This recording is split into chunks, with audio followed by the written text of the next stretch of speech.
Fala, torcida vascaína, a gente está de volta com o nosso canal Vamos Vasco e com mais notícias aí do nosso Vascão.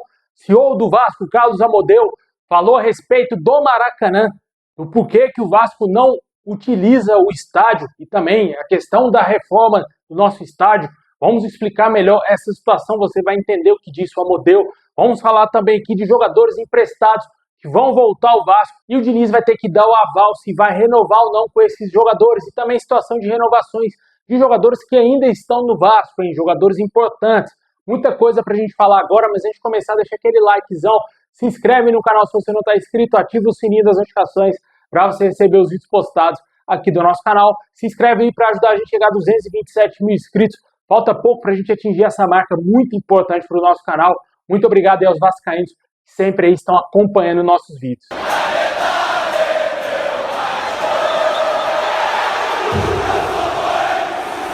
Bom, pessoal, como todo mundo sabe, o ano que vem muito possivelmente irá começar a, enfim, obra de São Januário. A reforma do nosso estádio, enfim, deverá acontecer e o Vasco possivelmente vai jogar por 3 temporadas no estádio do Newton Santos, um acordo firmado com o Botafogo, e o Vasco terá que pagar cerca de 250 mil por jogo, por partida aí ao nosso rival, pela utilização do Newton Santos. E o Carlos Amodeu concedeu uma entrevista importante aí ao GE. Globo, falou a respeito do motivo do Vasco não vir jogando no Maracanã. Em abril, em meio à incerteza sobre onde iria ser realizado o clássico contra o Flamengo, o Amodeu, CEO da SAF do Vasco, revelou em entrevista exclusiva ao Troca de Passe que o clube havia fechado um acordo com o consórcio do Maracanã para mandar até 8 jogos no estádio entre 2025 e 2026. O acordo fechado entre o clube e o consórcio administrado pela dupla Fla-Flu não leva em conta os clássicos. 7 meses depois e com o fim da temporada se aproximando, o Vasco não levou nenhum jogo para o Maracanã. Segundo as informações do Globoesporte.com, na ocasião o Vasco fazia um barulho porque batia o pé para mandar em São Januário o clássico contra o Flamengo, válido pela 5ª rodada do Brasileirão. O Carlos Amodeu, na entrevista, encerrou as especulações e informou que o jogo seria no Maracanã, mas revelou a assinatura de um acordo mais amplo. Segundo o Amodeu, o Vasco estabeleceu um direito de entre 2025 e 2026. O Vasco fechou o acordo para mandar 8 partidas nesse período como mandante no Maracanã. O acordo, intitulado de Memorando de Entendimentos para a Utilização do Complexo Esportivo Jornalista Mário Filho, o Maracanã, assinado no dia 7 de abril, estabelece o direito do Vasco a atuar como mandante, como a gente falou, em 8 jogos no estádio, divididos da seguinte forma: 4 jogos em 2025 e 4 jogos em 2026. E em entrevista recente ao GE, ele citou que, por questões estratégicas, o Vasco decidiu não jogar no Maracanã nessa atual temporada, apesar do acordo em vigor com o consórcio. Segundo o Amodeu, trata-se de um direito do Vasco que não foi exercido até o momento por questões estratégicas que levam em consideração um conjunto de fatores, tais como calendário, performance desportiva e entre outros. Um fato bastante curioso é que o Vasco não demonstra interesse em mandar jogos no Maracanã durante a reforma de São Januário. Isso daí causa, até certo ponto, uma certa insatisfação do torcedor vascaíno junto à diretoria do Vasco, porque entende que o Maracanã também é do Vasco. E lógico, é do Vasco, né? Só que hoje o Vasco, para gerir o Maracanã e mandar muitos jogos lá, como a dupla Fla-Flu faz, o Vasco terá que criar um consórcio, ter um consórcio superior, com estratégias e talvez marketing, patrocínio, tudo maior do que a dupla Flamengo e Fluminense, para que o Vasco possa gerir sozinho o estádio do Maracanã. Aí sim tentar convidar Flamengo e Fluminense para que eles possam fazer parte desse consórcio e os 3 clubes utilizem o Maracanã durante a reforma de São Januário. O Vasco não foi por esse caminho, não quis comprar essa briga, não criou um consórcio, não quis também interferir nos planos da dupla Flamengo e Fluminense e optou por um outro caminho, que seria um plano B, que é fechar com o Botafogo um acordo para mandar seus jogos no Newton Santos, para que o Vasco não saia do Rio de Janeiro. Para sempre lembrar, o Vasco tem torcida no Brasil inteiro, poderia facilmente se alocar em alguma outra região aí do país, teria claramente aí muitos torcedores vascaínos apoiando o Vasco. Só que, lógico, o Vasco é um clube do Rio de Janeiro e o Vasco optou por continuar no Rio de Janeiro e fazer esse acordo com o Botafogo para poder atuar numa grama sintética, né? Até falei sobre isso mais cedo. Os jogadores do Vasco não têm um costume de atuar nesse tipo de grama, né? Muitos jogadores até mesmo já criticaram, como por exemplo o Coutinho, assim que voltou ao futebol brasileiro. Ele fez parte de um movimento aí com outros jogadores que eram contra a grama sintética. Até recentemente o Neymar fez uma duríssima crítica a esse tipo de gramado, né? Só que muita gente não leva em consideração o que o Neymar fala, mas outros jogadores já reclamaram bastante da grama sintética, só não reclama quem joga lá, né? Caso do Palmeiras, Atlético Paranaense, agora Atlético Mineiro e também Botafogo. Na minha opinião, o Vasco aí possivelmente deverá se acostumar na grama sintética, nesse caso, no estádio do Botafogo, para talvez essa grama, esse tipo de grama ser implementado em São Januário, a partir da reforma estar pronta lá em São Januário, né? O estádio está todo pronto, possivelmente pode ser que tenhamos um tipo de grama sintética, uma grama mista ali, meio que natural, juntamente com sintética no estádio novo do Vasco em São Januário, né? É só uma especulação essa parte do gramado em São Januário, mas eu acho que pode ser, mas eu acho que faz todo sentido, porque na minha opinião, o Vasco poderia buscar outra opção aí para poder mandar seus jogos no Rio de Janeiro, né? Tinha Volta Redonda, tinha outros estados disponíveis aí, teve até presidente de outros clubes que eu não vou me recordar que ofereceram estádio lá no Rio de Janeiro para o Vasco poder jogar durante a reforma de São Januário, só que, infelizmente, o Vasco acabou fechando aí com o Botafogo para poder jogar nesse tipo de grama. Vamos torcer para que os jogadores não tenham nenhum tipo de problema, possam se adaptar a esse tipo de grama no ano que vem. E a questão da reforma de São Januário, a gente até falou mais cedo, que o Vasco está esperando aí a conclusão do negócio com o grupo Só de Pá, porque eles têm até o dia 12 de dezembro para concluir a compra do potencial construtivo de São Januário por 500 milhões de reais. O Vasco ainda aguarda o fechamento do negócio. O grupo já deixou bem claro que não vai dar para trás e que tem sim o interesse, a intenção de comprar realmente esse potencial construtivo que já foi aprovado pela Prefeitura do Rio de Janeiro há muito tempo, né? Vamos ver o que vai acontecer, se o Vasco vai conseguir fechar esse acordo. Tem um mês aí para que tudo isso seja concluído e que, enfim, o Vasco tenha um novo investidor para o potencial construtivo e que o Vasco receba esses 500 milhões de reais, que é o que o Grupo Só de Pá irá pagar ao Vasco para a reforma do nosso estádio. Comenta aí o que você acha da situação do Maracanã, se você acha que o Vasco deveria ir além, buscar os seus direitos, tentar jogar no Maracanã, ou se você acha que o Vasco fez o certo em fechar um acordo no Newton Santos aí com o John Textor.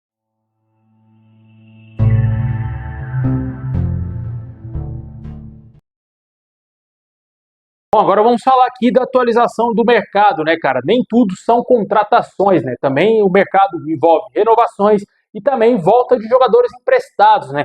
Não são contratações, mas são jogadores que pertencem ao Vasco que voltarão ao clube. Quanto a renovações, o Vasco aí tem a situação muito aberta quanto ao Ryan. Todo mundo sabe que o Vasco tem intenção de renovar o contrato com o garoto e a renovação está muito bem encaminhada, né? Possivelmente, ao término dessa temporada, pode ser que o Vasco anuncie a renovação contratual com o Ryan, com a multa do jogador sendo aumentada na casa de 70 milhões de euros e o contrato dele chegando até 2028, no mínimo, né? É o que a gente espera.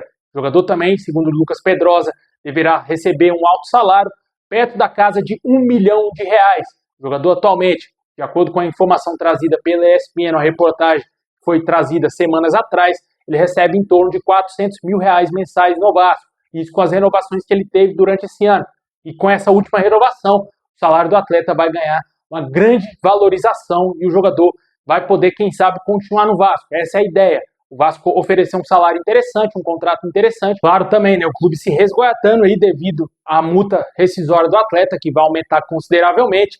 E, lógico, a gente torce para que ele continue, né? E a ideia do Vasco é que, se for para a Libertadores, o Ryan faça parte dos planos da diretoria do time para a próxima temporada e que ele continue no Vasco, né? Vamos ver se em janeiro vai pintar alguma proposta pesada para tirar o jogador do mercado europeu, já que ele dá total prioridade para jogar em um gigante na Europa. E quanto a outras situações, o Mita Rodrigues, semanas atrás, Admar Lopes e também outras pessoas do Vasco falaram que o Vasco estava em negociações para renovar o contrato com o Pumita. Esse contrato ainda não foi renovado, não tivemos novidade alguma se o Pumita vai renovar o seu contrato. Ele tem contrato somente até o fim desse ano com o Vasco. Não sabemos se esse atleta já renovou o contrato, se falta somente o anúncio. O Admar Lopes disse até então, na época lá do sorteio dos mandos da Copa do Brasil, que o Vasco tinha total preferência aí para conseguir renovar o contrato com o jogador e que estava na mesa do atleta já a proposta do clube e que estava bem encaminhado aí para ter um desfecho positivo. Só que até agora a gente não teve nenhuma informação sobre esse assunto e também outros jogadores têm seus contratos se encerrando, mas que devem deixar o Vasco, né? Maurício Lemos, também tem a situação do Paulinho Paula, que tem contrato somente até o fim desse ano. Dificilmente o Vasco deverá renovar o contrato com o Paulinho, jogador que pouco entra em campo. Vi até muitos posts aí nas redes sociais de torcedores aí de páginas do Vasco pedindo a utilização do Paulinho nos jogos do Vasco, só que ele sequer vem entrando em campo e ganhando minutos com o Fernando Diniz. Além de outros jogadores que têm poucos minutos aí com o Diniz, deverão ser emprestados, né? Talvez Benjamin Garré, tem ali o Lucas Oliveira, que tem contrato com o Vasco até o fim do ano que vem, Vitor Luiz tem contrato até o fim de 2027 com o Vasco, e por aí vai, né? Lucas Freitas, com certeza jogadores aí que possivelmente não deverão seguir no Vasco no ano que vem, além, claro, também do Maurício Lemos, que vai deixar o Vasco, isso é certeza, tem contrato até o fim desse ano e não vai ter seu contrato renovado. Quanto a voltas de jogadores emprestados pelo clube a outros times da Série B e também até mesmo de fora do Brasil e tem um clube da Série A, o Vasco deverá contar com 4 retornos. Juan Esposa, jogador que está emprestado ao Juventude até o fim desse ano, deverá voltar ao Vasco. Dificilmente o Juventude vai comprar o jogador. O Juventude está aí lutando para não cair de divisão. O Esposa, inclusive, não enfrentou o Vasco por força contratual, né? Por isso não entrou em campo contra o Vasco e brincar tinha até feito gol, né? Se tivesse jogado, né? Até o Nenê fez gol, porque o Esposa não iria fazer, né? A zica é tanta, né, meu amigo, que o Vasco tomaria gol do Esposa nesse jogo ali, que passou a derrota por 3-1. E também tem a situação do JP e do Lucas Eduardo. Ambos estão emprestados ao Avaí na Série B do Campeonato Brasileiro e deverão voltar ao Vasco. O JP vem se destacando no Avaí, teve um início muito bom, chamou muita atenção, só que hoje a gente não sabe como que ele está por lá, né? O Avaí não tem chance alguma de subir de divisão e com certeza ele deverá voltar ao Vasco, já que o Avaí também não deu mostras até agora que irá adquirir o jogador em definitivo. O Vasco, com certeza, pode tentar utilizar esse atleta no Campeonato Carioca, assim também como o Esposa e o Lucas Eduardo. E o outro nome que pertence ao Vasco, está emprestado fora do Brasil, é o Maxime Domingues, está no Toronto FC do Canadá. Esse jogador não deverá continuar na MLS, deverá ser devolvido ao Vasco, já que ele tem um longo contrato com o Vasco até 2028. Vamos ver como que vai ficar essas situações aí. São todos esses 4 jogadores que vão voltar ao Vasco. Sinceramente, só aproveitaria o JP, emprestaria, reemprestaria o restante. O Esposa está lá no Juventude, a gente nem ouve falar dele, se ele é destaque, se ele joga bem, como está a situação dele lá pelo Juventude. Eu acho que o Esposa não é um jogador para estar no Vasco, é um jogador bem mediano para atuar em times menores aqui no Brasil, né, em clubes menores. E o Lucas Eduardo, um jogador da base, que nunca mostrou absolutamente nada nos profissionais, surgiu muito promissor, só que sempre o Vasco emprestou ele, né, dificilmente continuará no clube.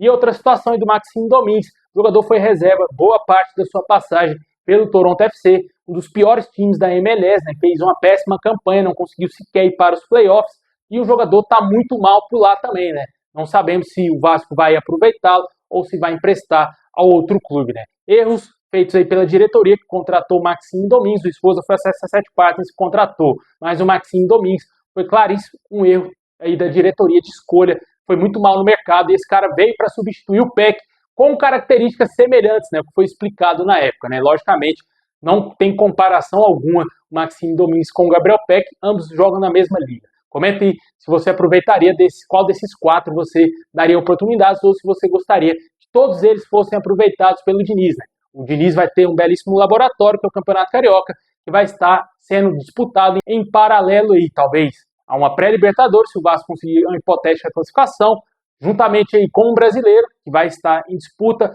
as primeiras fases da Copa do Brasil, ou talvez até mesmo Sul-Americana, competição que hoje eu entendo que o Vasco já está garantido no mínimo para 2026.